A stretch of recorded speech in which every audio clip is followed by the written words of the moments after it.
So my hope is that you leave this session feeling inspired and that you have a commitment to helping you and everyone that you touch use a trauma-informed lens when you're working with families, and that we are looking at having equitable partnerships with families because we're all experiencing trauma in this moment.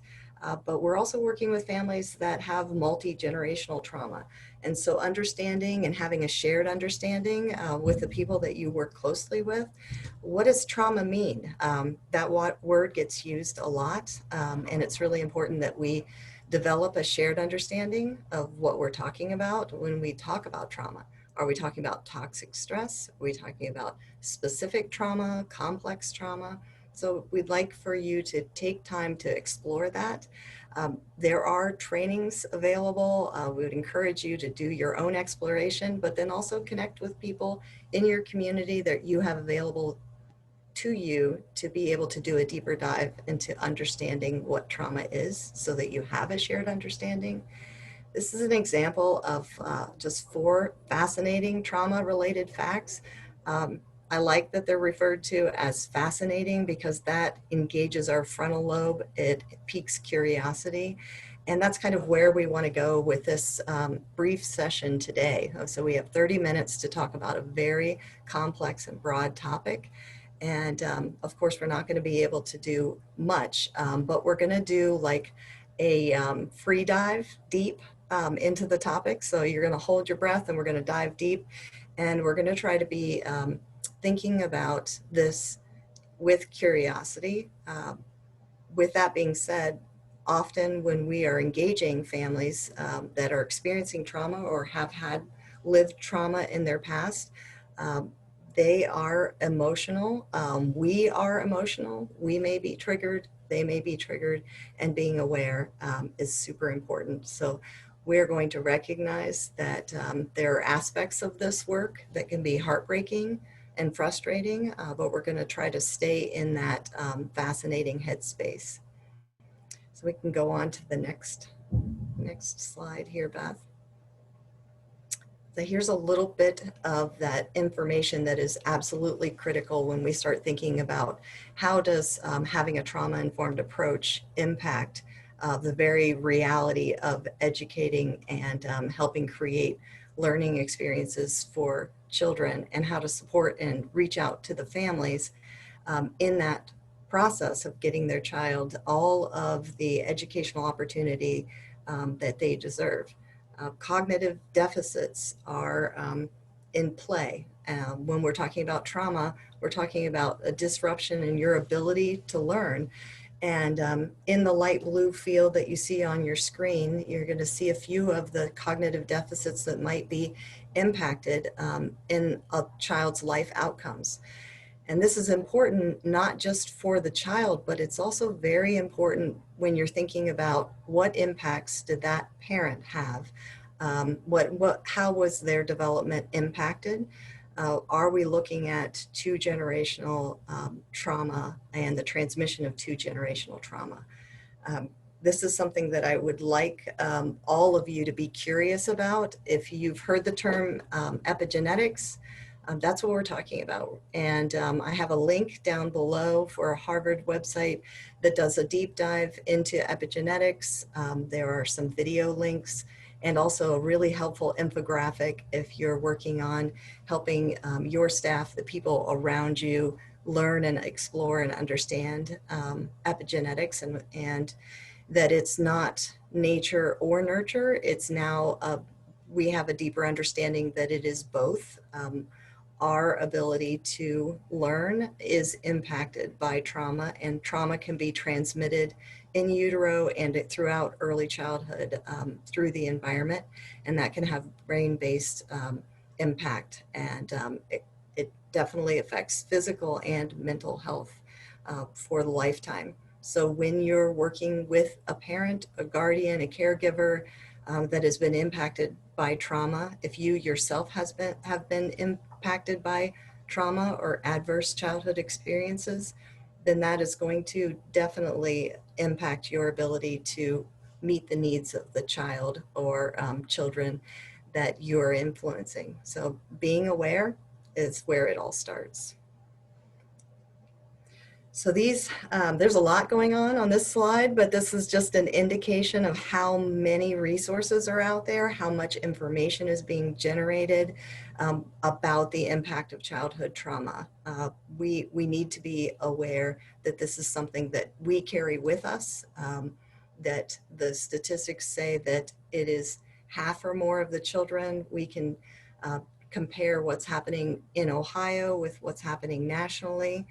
You can do a deep dive into your local area and find out what are the adverse childhood experiences, what are the shared experiences, what are the historic traumas that are impacting our community, and then take a real look at what are the indicators, what are the symptoms, what are the signs that trauma is impacting those around us. This silhouette of an adolescent there that you see, you can see several of the indicators that we need to be looking at as far as potential impacts. Low self-esteem, poor problem solving, truancy, behavioral issues, hopelessness, peer conflict, and increased dropout rates. These are all the things that keep us up at night, the things that we worry about.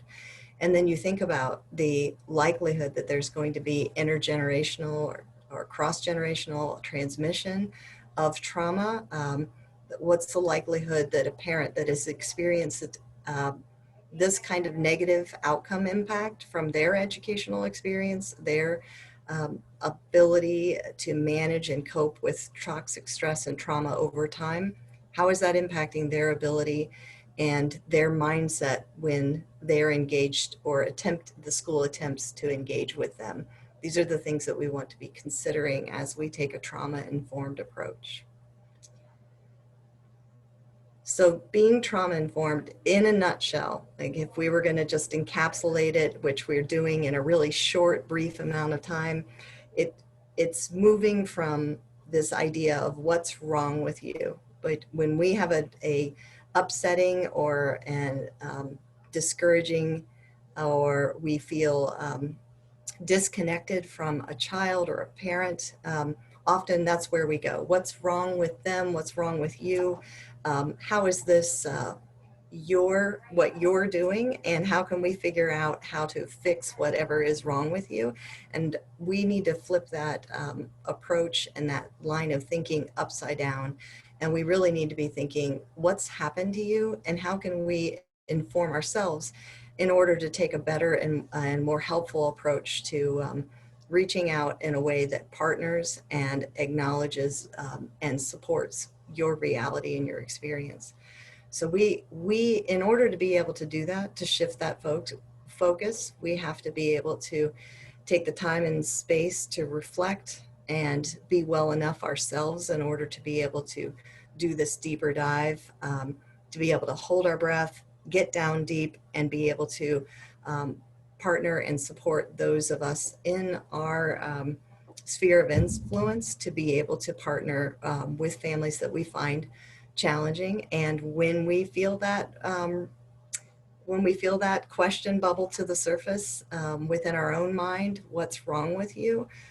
Use that as a point to wonder, I need to really be thinking about what's happened to you, and is my response a reaction that I need to explore and reflect on?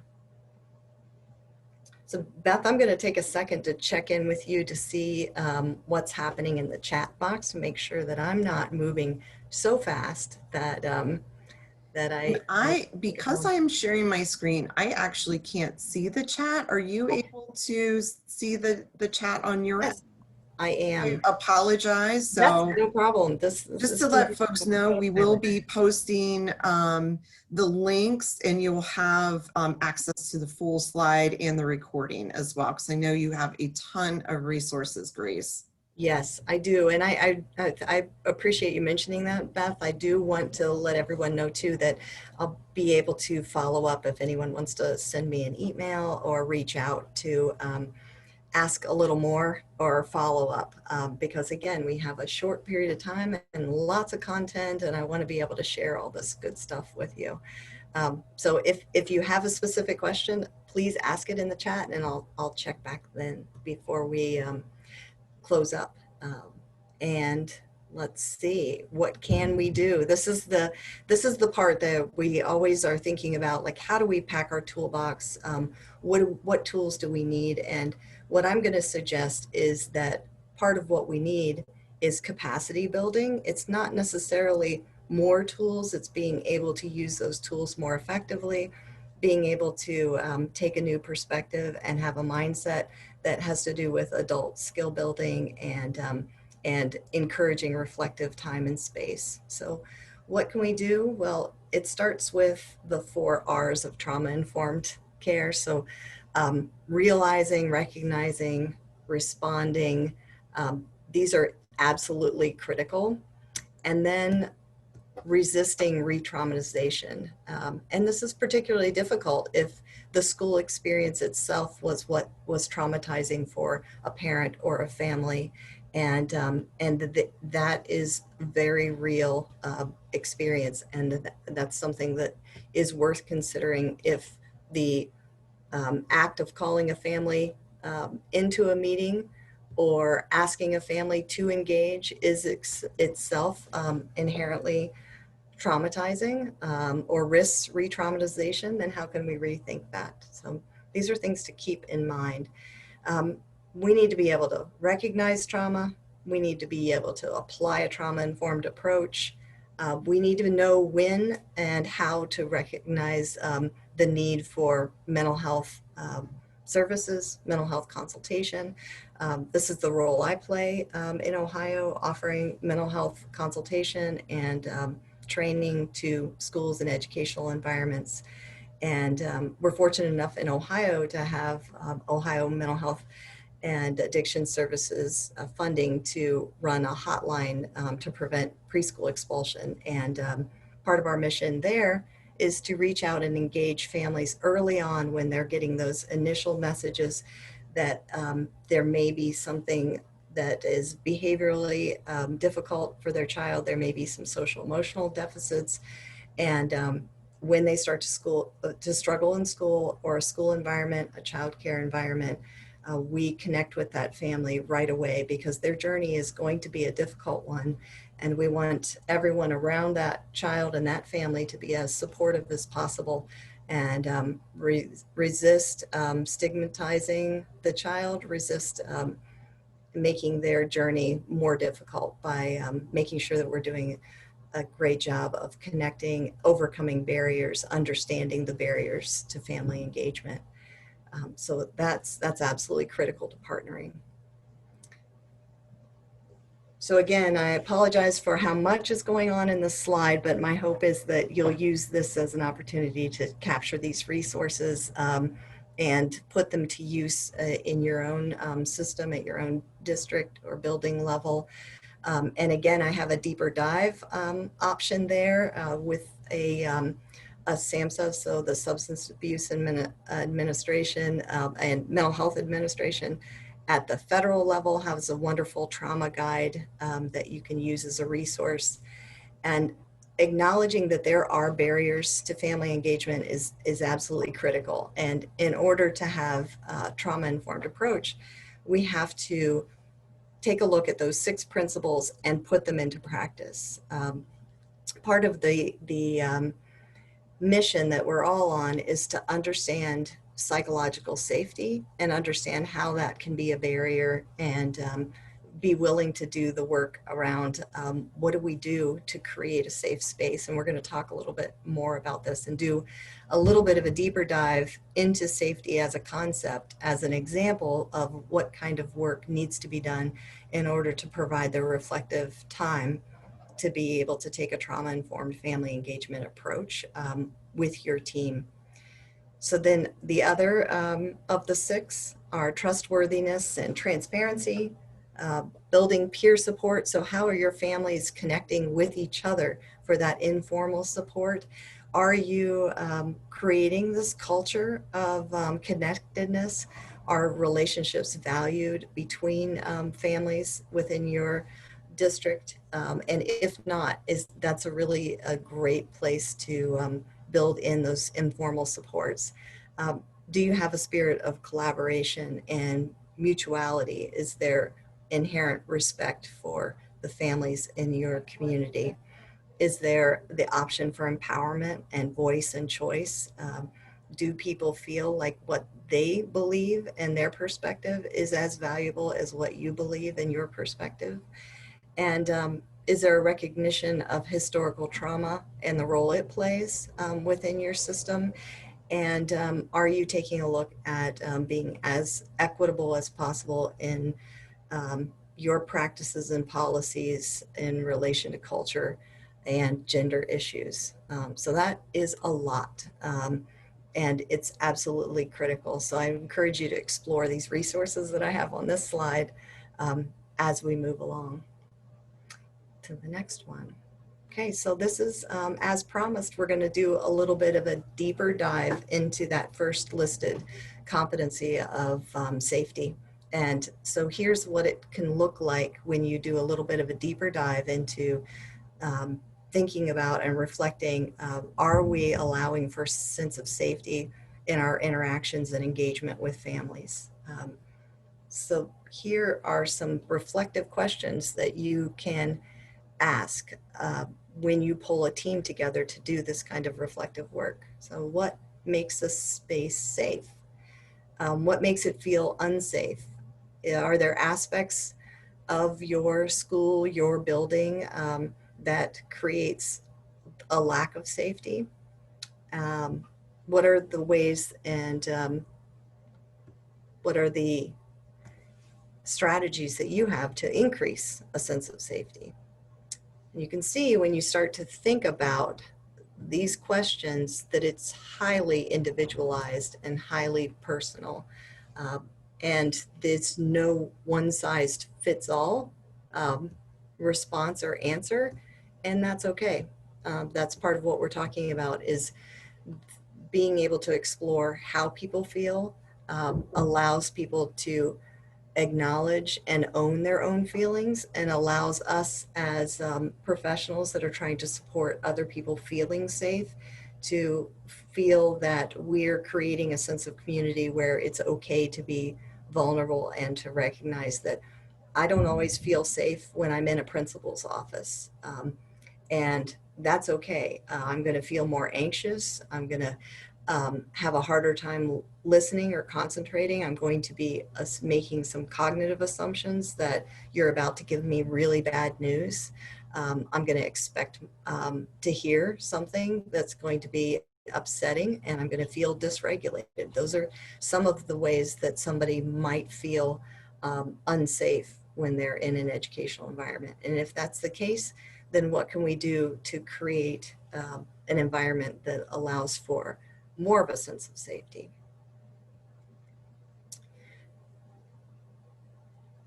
So here's another absolutely critical point as we ponder the sense of safety. Self-care is absolutely critical. So when you think about where and when am I going to do this deeper dive into a trauma-informed approach? How is this going to happen? And how am I as a leader going to facilitate this happening? Then it leads immediately into self-care, first and foremost for yourself, and then for your staff that you'll be engaging in this work. So how do we encourage self-care? Well, you're going to see a list on the left-hand side of your screen that are fantastic strategies that you can incorporate to address secondary traumatic stress in adults. So I've been training this information for a while and like number of years. And I would say this is the first year where I've been able to say, we can make an assumption that absolutely every one of us whose lives are involved in the educational system and children and working with families are experiencing some level of secondary traumatic stress or secondary toxic stress. This is absolutely the case. We're all working on building the resilience at the level that we can be a positive influence on the people around us. But that is work that we have to be committed to every single day. It is a real challenge to figure out, how do I keep myself regulated? How do I engage myself in self-care? And these are strategies that are absolutely imperative in developing a strong self-care plan for yourself, and then modeling that for the folks that you're influencing in your environment. I especially like the last one on the list, which is creating a self-care buddy. So who is it that you're going to check in with and be absolutely honest with about how you're feeling, how you're coping, how you're managing things. That's a fantastic and very simple strategy to incorporate. So this is going to be, so we have like 5 minutes left, and I would like for you to, I'm gonna walk you through this. We do not have time to do this as an interactive activity, but I would encourage you to do this with your leadership team and, you know, road test it, see how it goes, see how this can be helpful potentially to you and changing your mindset and changing your thinking. Uh, this is kind of how this goes. It's a private logic activity, and it's built around the idea that we all carry private logic with us. It's in our minds. It's how we think about things based on our life experiences, based on the accumulation of all of the wisdom and insight and positive and negative experiences that we've collected over our lifetime. That impacts and informs our decision making. When we hear people talk about implicit and explicit bias, this is what we're talking about, trying to get to what are those implicit biases that I might have, what are the explicit biases that I might have, and how do those impact families and how we engage. So these series of questions will help you explore, and what we would ask if we were doing this activity, we would ask you to think about a very specific family that you found very challenging to work with, that you felt you were not able to overcome the barriers to engagement, and one that might have kept you up at night. So for me, there's a family that jumps to mind that I still have unresolved feelings about. So this will take you through a process and help you be able to create a plan that will be able to begin to overcome some of those barriers, but also create opportunities for discussion among your leadership team and among the people that you're tasking with reaching out and creating partnerships with families that they may find challenging. So I would encourage you to engage in this type of activity and to consider adding these kind of reflective processes to your staff time. Very valuable. I wish we had more time to do this together actually right now. And last but not least, these are some fantastic resources. Ohio is incredibly resource rich. Even with being fortunate enough to have a family engagement center, I would encourage you to explore these resources. Again, you can reach out to me, and I'd be happy to talk at length, talk to you about some of the training that we provide and our grassroots efforts to get everybody this information around the state.